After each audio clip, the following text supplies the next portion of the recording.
ఇప్పుడు గల్ఫ్ దేశాల్లో ఉండే భారతీయుల పరిస్థితి ఏంటి? వాళ్ళకి ప్రమాదం ఉందా?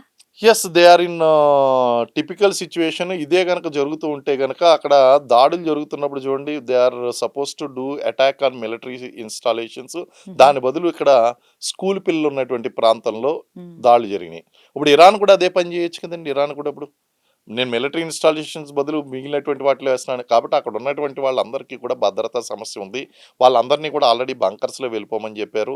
భారతదేశం కూడా సిట్యుయేషన్ ఎప్పటికప్పుడు చాలా క్లోజ్‌గా మానిటర్ చేస్తూ ఉంది. India has to bring them back అండి వాళ్ళందరిని కూడా. హ్మ్. ఏమాత్రం సిట్యుయేషన్ ఎస్కలేట్ అయినా external escalation or internal escalation. ఇప్పుడు ఇంకా సౌదీ అరేబియా ఏవి ఎటువంటి చర్య తీసుకోలేదు. ఈ కంట్రీస్ అన్నీ కూడా ఇరాన్ మీద ఎటువంటి రిటాలియేషన్ చేయట్లేదు.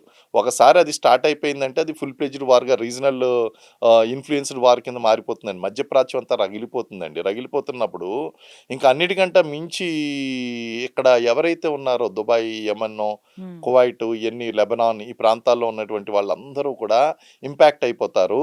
ప్రవాస భారతీయులు లేదా అక్కడ మనకిప్పుడు ఎవరైతే ఉద్యోగాల కోసం వెళ్లారో వాళ్ళందరూ కూడా ఆహ్, సేఫ్టీగా లేనట్టుగానే మనం పరిగణించవలసి ఉంటుంది.